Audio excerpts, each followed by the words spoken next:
सियासत टीवी के खुसूसी प्रोग्राम आमने सामने में आपका खैर मकदम है।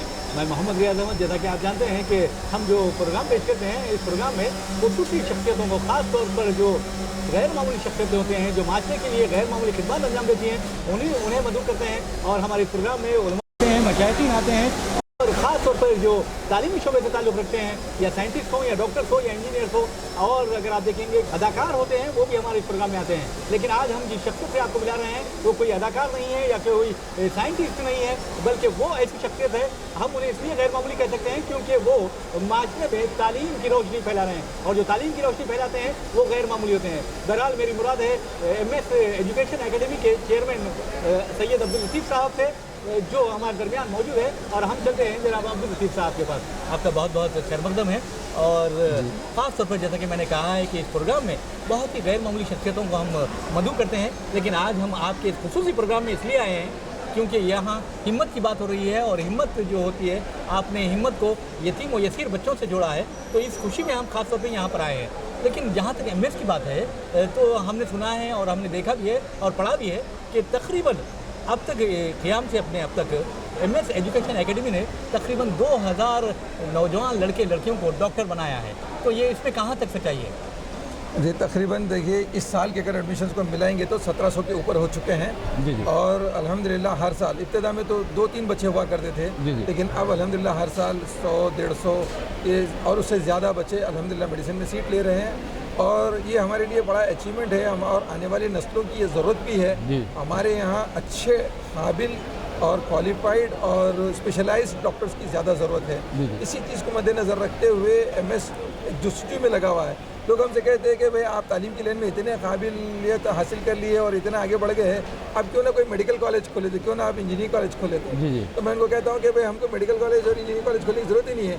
हर साल सैकड़ों की तादाद में हमारे बच्चे इंजीनियर बनते हैं अल्हम्दुलिल्लाह, और 100-150 और उससे ज़्यादा नंबर में हमारे पास मेडिकल डॉक्टर्स तैयार हो रहे हैं। बच्चे मेडिसिन कॉलेजेस में एडमिशन ले रहे हैं। अब वो पैसा वहाँ ज़ाया क्यों करें? इसके बदले में हम ये चाहते हैं कि हम कुछ स्कूल्स खोलें। एक मेडिकल कॉलेज खोलने के बदले में 10 स्कूल खोल दिया जाए, एक इंजीनियर खोलने के बदले में 3 स्कूल खोले जाए, क्योंकि बुनियादी तालीम अगर मजबूती से अच्छी दे दी जाए तो ये बच्चे हमारे खुद ब खुद ही आगे जाके काबिल बन जाएंगे, गवर्नमेंट के सीट्स हासिल करेंगे, गवर्नमेंट कोटे में सीट्स हासिल करेंगे, और वो हमारा मकसद पूरा हो जाएगा। एक सवाल ये पैदा होता है, जैसा कि आपने स्कूल्स की बात की है, तो MS के तहत कितने स्कूल चलाए जा रहे हैं?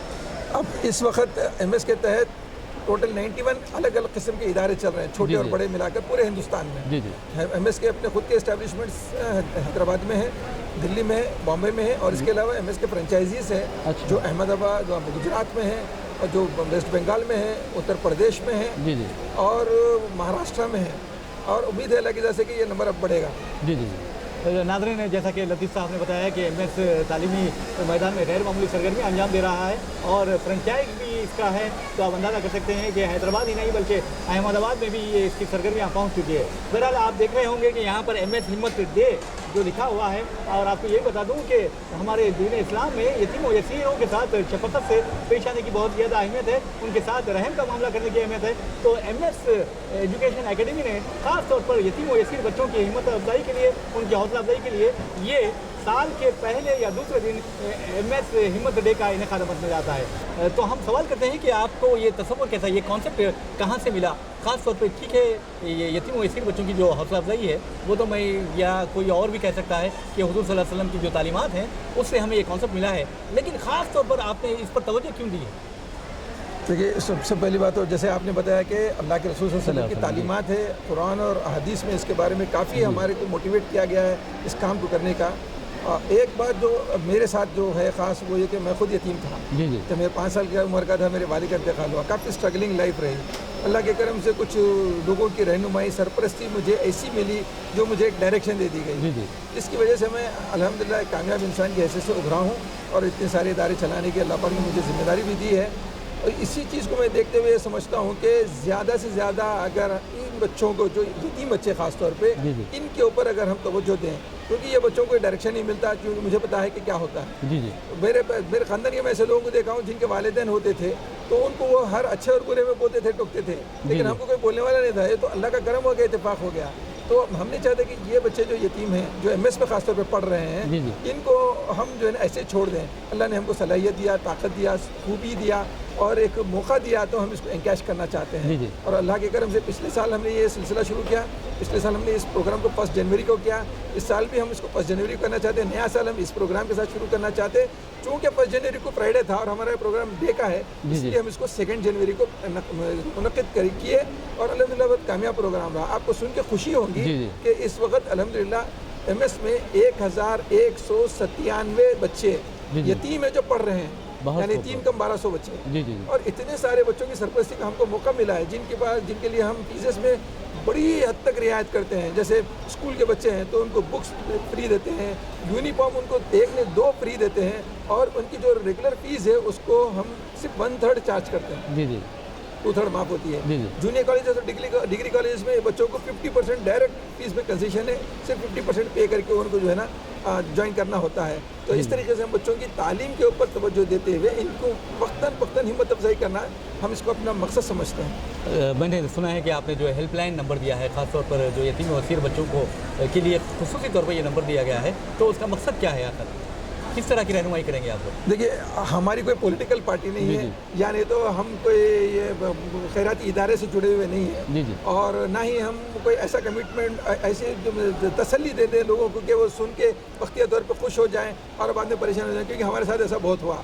तो हमने ये सोचा कि भाई हम भी खड़े के बड़ी बड़ी तकरीरें कर दें और बुला के एक टाइम पे उनकी दावत कर दें और उनके अंदर हिम्मत अफजाई पैदा कर दें, ये काफ़ी नहीं है। ये तो एक मुस्तकिल काम है और मुस्तकिल काम को एक तरतीब के साथ करना पड़ता है। तो अब किसी के कोई मसाइल है तो वो आमतौर पर लोग झिझकते हैं कि मेरे तक रीच करने के लिए या न किसी न किसी तरीके से रुकावट महसूस करते हैं। तो हमने सोचा कि क्यों ना हम इनको एक ऐसा फ़ोन नंबर अपने पास का दे दें जिसके ज़रिए से वो हमसे राब्ते में आए, फिर हम इनकी जो भी तकाज़े हैं उसको हम अपने लेवल पे पूरा कर सकें। मुझे पता है कि मेरी वाले जो तकलीफ़ें उठाई हैं उस वक्त उनको कोई रहनुमाई करने वाला नहीं था, रहबरी करने वाला नहीं था, उनका एक अपना जज्बा था। वो तो मैं बताया ना कि आपको वो हमको खेलते वक्त हमारी खेल की चीज़ें उठा के लेके चली जाती थी, हमारे पीछे भाग के पकड़ के लेके स्कूल में हमको छोड़ती थी। अब आज के ज़माने में पता नहीं ये सारी चीज़ें कैसी हो सकती, और जब वसाइल है, असबाब है, अल्लाह ने इतने सारी चीज़ें जब मुहैया किए हैं तो हम समझने लगे कि भाई बच्चों को काउंसलिंग की ज़रूरत पड़ेगी। बच्चे शरारत करते हैं, बच्चे नाफरमानी करते हैं, बच्चे कभी ज़िद करते हैं, बच्चे कभी कोई और मसाइल में मुब्तला हो जाते हैं। तो ये माओं को, जो खासतौर पे बेवा औरतें हैं, इनको समझ में नहीं आता कि किससे जाके मदद मांगे। इस चीज़ को मद्देनजर रखते हुए हमने इसके मैनेजमेंट में डिसाइड किया कि एक हेल्पलाइन नंबर ऑर्फन यानी यतीम बच्चों के लिए सेट किया जाए ताकि इनकी कभी भी ज़रूरत हो वो वहाँ पे रब्ता करें और इनके मसले को हल करके हम दे सकें जो अल्लाह ने हमको इस्तिताअत और सलाहियत दी उसकी बुनियाद पर। एक सवाल ये पैदा होता है कि MS गैर मामूली खिदमत तो अंजाम दे ही रहा है, लेकिन जैसा कि मैंने आपको पहले भी बताया कि तकरीबन 1700 से ज़ायद जो बच्चे हैं वो MBBS में एडमिशन ले चुके हैं। तो सवाल ये पैदा होता है कि क्या लड़कियाँ उसमें ज़्यादा है या लड़के ज़्यादा है? उमूमी तौर पे लड़कियां ज़्यादा होती हैं, लड़के कम होते हैं। अंदाज़न उनकी तादाद बता सकते हैं आप समझ लीजिए 25% लड़के होते हैं, 75% लड़कियां होती हैं। लड़कियों का अपना शौक़ है और आमतौर पे क्या होता है, लड़के हमने देखा है, अपने तजुर्बा यही है, आमतौर पे बच्चे जो है ना मैथ्स स्ट्रीम की तरफ आगे बढ़ते हैं और लड़कियां जो है तो साइंस स्ट्रीम की तरफ ज़्यादा आगे जाती है। इसी वजह से ज़्यादा लड़कियाँ MBBS की तरफ ऑटोमेटिकली टिल्ट हो जाती है और लड़के इंजीनियरिंग की तरफ ज़्यादा हो जाते हैं। तो ये एक रुझान है, उमूमी रुझान है। तो अक्सर अब ये टॉपर्स जो है आपके उसमें लड़के ज़्यादा होते हैं या लड़कियाँ? फिर लड़कियों की बात करेंगे, मैं समझता हूँ आप अक्सर तो लड़कियां ही टॉपर्स होती है। हम तो कहेंगे कि भाई लड़कियों की वजह से ही बहुत सारे लड़कों को भी मोटिवेशन मिल जाता है कि अच्छी तालीम हासिल कर लें। और उम्मी तौर पे लड़कियों का पढ़ाई का रुझान भी ज़्यादा होता है, शौक भी ज़्यादा होता है। बच्चों के अंदर जो है ना एक मोटा लफ्ज़ अगर यूज़ करूँ मैं तो एक लाठोरी की कैफियत होती है, घर में कम रहते हैं, बाहर फिरना ज़्यादा शौक होता है। लड़कियों चूँकि घर ही में रहना है तो लोग वक्त जो है ना पढ़ाई के साथ भी लगा देते हैं, लड़के जो वक्त बाहर से बचता है उसमें लगाते हैं, जिसके से अक्सर लड़के पीछे रह जाते हैं। बहरहाल नाज़रीन, आपने देखा है कि अब्दुल लतीफ़ साहब ने जिस अंदाज में बताया कि लड़कियां तालीम में बहुत ज़्यादा आगे दिखाई दे रही हैं और उन्होंने लड़कों के पीछे रहने की वजूहात भी बताई हैं। लेकिन सवाल ये पैदा होता है कि आखिर हमारे माशरे में इन लड़कों को आगे बढ़ाने के लिए किसका अहम रोल होता है, ये टीचर्स का या फिर वालिदैन का? आप क्या कहते हैं? मेरे हिसाब से वालिदैन का सबसे अहम रोल है। मैंने देखा कि वो बच्चे जो टॉपर होते हैं उनके वालिदैन वो बच्चों के पीछे लगे हुए रहते हैं। और वालदा भी हो तो वालदा पीछे रहेंगी, दोनों है तो दोनों पीछे रहेंगे। अक्सर ऐसा होता है कि वालिद साहब बाहर है और वालदा यहाँ है तो वालदा बच्चों के पीछे लगी हुई रहती है, वालिद साहब बाहर से फुल फॉलो करते हैं। अगर यहाँ के है तो मैं देखा कि टॉपर बच्चों के वालिदैन रेगुलरली मैनेजमेंट से या प्रिंसिपल से, एडमिनिस्ट्रेशन से टच में रहते हैं, बच्चों की प्रोग्रेस के ऊपर तवज्जो देते हैं, अपनी तमाम मसरूफियतों में से भी वक्त निकाल के आके वो लोग यहाँ पर जो है ना बच्चों की फिक्र करते हैं। मैंने ऐसा भी देखा है कि कुछ पेरेंट्स को कि वो बच्चे टॉपर्स निकले आगे जाके, मैंने उनके वालिद साहब से पूछा कि हज़रत उनका एक बेटा IIT में गया, एक बेटा IIIT में गया, एक बेटा जो है ना इंजीनियरिंग किया मुफक्कम कॉलेज से। मैंने पूछा आपके ये बच्चे ऐसा क्यों करते हैं? तो उन्होंने कहा कि मैं बच्चों के पीछे अपने वक्त में से फिक्स वक्त कैसे भी लगाता हूँ, और मैं जब कभी बच्चों के प्रोग्रेस को कम होता हुआ देखता हूँ तो मैं ये देखता हूँ कि बच्चे की तवज्जो किधर है, या कहीं डिस्ट्रैक्ट तो नहीं हो रहा। मैं बच्चों के पीछे फॉलो करता हूँ, कहाँ जा रहा है, किससे मिल रहा है, वो सब देखता हूँ। अगर उसको मैं देखा कि वो कोई गलत कर रहा तो मैं उसको रोकने की कोशिश करता हूँ, उसको मोल्ड करता हूँ, उसकी काउंसलिंग करता हूँ, उसको हेल्प करता हूँ कि वो किसी तरीके से कामयाब हो जाए। अगर बच्चा जो है सो पढ़ाई में कमज़ोर हो रहा है तो उसकी कैसा मदद कर सकते हैं, मैं उसकी तरफ तवज्जो देके वो भी करवा के देता हूँ। इस तरीके से टॉपर बच्चे निकलते हैं और इसी तरीके से पास होने वाले बच्चे भी आगे आते हैं। बहुत अच्छी बात कही है। बहरहाल नाज़रीन, आपको बता दूं कि यहाँ अगर आप MBBS के बारे में देखेंगे तो बेशुमार लड़के लड़कियों को दाखिले मिलते हैं MS एजुकेशन एकेडमी के ज़रिए, उसकी कोचिंग के ज़रिए, और सारे हिंदुस्तान में ये मुसलसल शोहरत की बुलंदियों पर पहुँच रही है। लेकिन सवाल ये है कि आप जिस अंदाज में आपने बताया कि इंजीनियरिंग में आपके बच्चे आगे हैं और MBBS में उन्हें नशिस्त से मिलती है, फ्री सीट मिलती है, लेकिन क्यों आप लोग सिविल्स की कोचिंग शुरू नहीं करते? शायद आपके इल्म में नहीं है, अल्हम्दुलिल्लाह हमारे पास सिविल्स का शुरू हो चुका है। जी नहीं, जो रिजल्ट्स जो आते हैं, रिजल्ट्स भी जो आगे ना इस साल अल्हम्दुलिल्लाह 8 बच्चे हमारे पास सिविल्स में प्रीलिम्स क्वालीफाई कर चुके हैं। अब ये 8 दुआ करिए 8 जनवरी से इनका जो मेंस का एग्जाम शुरू होने वाला है। अब मैं आपसे और इस प्लेटफॉर्म से नाजरीन से भी मैं दरख्वास्त करूंगा कि वो बच्चे हमारे जो मेंस का एग्ज़ाम अटेम्प्ट करने वाले 8 जनवरी से, उनके लिए ख़ास दुआ करें। बच्चे काफ़ी मेहनत कर रहे हैं। इसके लिए हमने MSIAS एकेडमी के नाम से एक इदारा शुरू किया है। पिछले साल 5 बच्चे आए थे, उससे पहले के साल 3 बच्चे आए थे, और इस साल अल्हम्दुलिल्लाह 8 बच्चे हैं। और उम्मीद है कि जैसे कि ये बच्चे अच्छे नंबरों से कामयाब होंगे और कोई ना कोई बच्चा ऐसा सितारा बन के उभरेगा कि हमारे बाकी के बच्चों के लिए एक मिसाल बन जाएगा। जी, बहुत अच्छी बात कही। बहरहाल नाज़रीन, ये हमारे प्रोग्राम की ये रिवायत रही है कि हम अपने प्रोग्राम के आखिर में जो हमारे मेहमान होते हैं उनसे एक मैसेज लेते हैं, एक पैगाम लेते हैं, और वो पैगाम बहुत ज़्यादा अहमियत रखता है। तो मैं चाहूँगा कि आप हमारे जो बच्चे हैं और जो हमारे वालिदैन हैं उनको क्या मैसेज देंगे आप? सबसे पहले मैं बच्चों को मैं मैसेज देना चाह रहा हूँ वो ये है कि तमाम बच्चों से मेरी गुजारिश है कि एजुकेशन को इम्पोर्टेंस दें। मैं ये नहीं कहूँगा कि आप मोबाइल फ़ोन इस्तेमाल ना करें, आप कंप्यूटर गेम्स मत खेलें, ये सब चीज़ें है और इसको शायद खेलना दिल भी बोलेगा आपको। अगर मैं ना करो बोलूँ तो आप मुझसे दुश्मनी करना शुरू कर देंगे। लेकिन हकीकत ये है कि ये डिस्ट्रैक्शन से ये आपको नीचे खींचने वाली चीज़ें, ये आपके बोझ को बढ़ाने वाली चीज़ें हैं।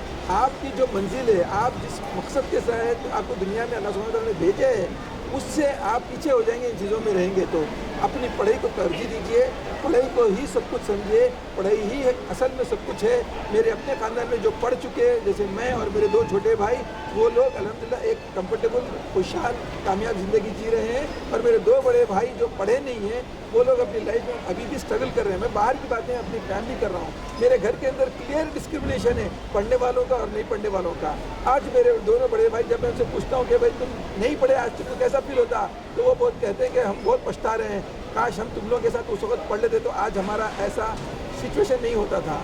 और मेरा जो मैसेज पेरेंट्स के लिए है, तो मैं चाहूँगा कि पेरेंट्स अपने बच्चों को डेडिकेटेड फिक्स टाइम रोज़ाना दें और बच्चों के हर नकल और हरकत के ऊपर नज़र रखें। बच्चे मासूम हैं, उनको अच्छे और बुरे की तमीज़ नहीं है। आप उनको गाइड करिए, उनको सजेस्ट करिए। आपको लगा कि वो किसी किस्म के गलत काम में लगे हैं या गलत सोहबतों में चले गए या उनके पढ़ाई की तरफ से डिस्ट्रैक्शंस बहुत ज़्यादा हो रहे हैं, तो आप उनको मोल्ड करिए, समझाइए।